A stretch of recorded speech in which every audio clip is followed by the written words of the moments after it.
तो बोलना इनकी माँ ने दूध पिलाई तो मेरे बारे में भी एक अजीत दादा के तलवे चाट रहे, एक एकनाथ शिंदे जी के तलवे चाट रहे।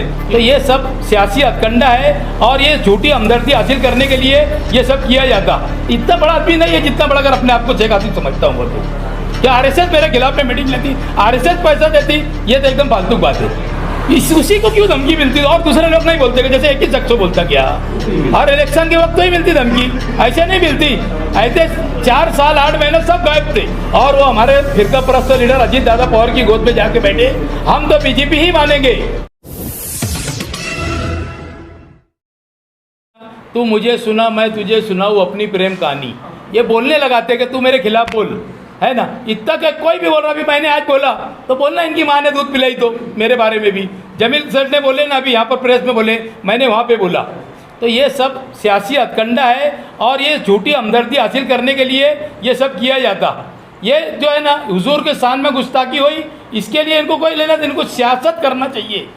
इसके लिए ये सारी बातें लाते, हर चीज़ में इनको सियासी रंग देना चाहिए।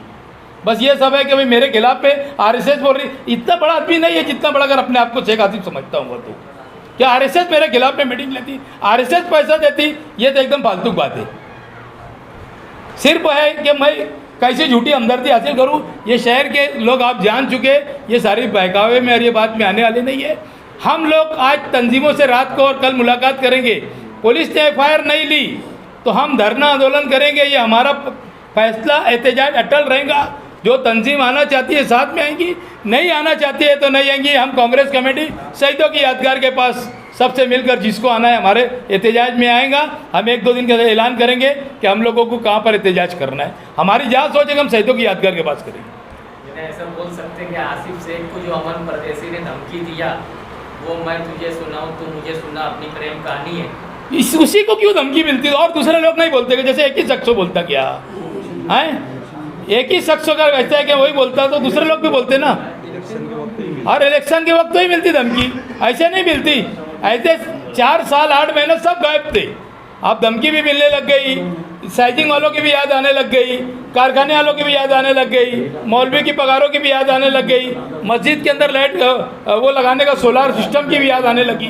तो 4 साल 8 महीने किसी को कोई याद नहीं आई और वो हमारे फिरका परस्त लीडर अजीत दादा पवार की गोद में जाके बैठे, हम तो बीजेपी ही मानेंगे।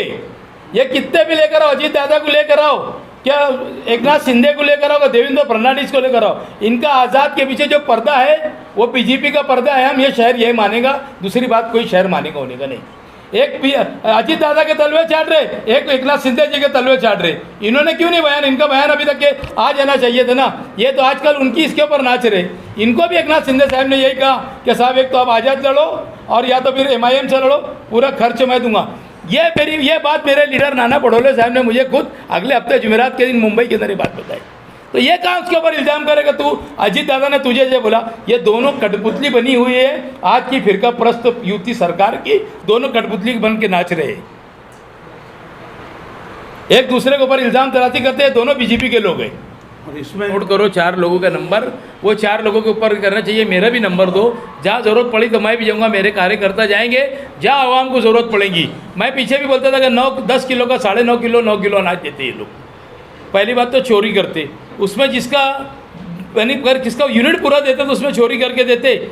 और उसके बाद जो है अभी 10 यूनिट 5 यूनिट का ये 2-2 3-3 यूनिट कम देते, बोलते तुम्हारा ऑनलाइन नहीं है। मैंने मिसाल दी आपको कि भाई मैंने एफडी ऑफिस से जाकर जुमा के दिन एफडीओ काफले से मुलाकात किया और उसको मैंने अर्जी देने लगाया।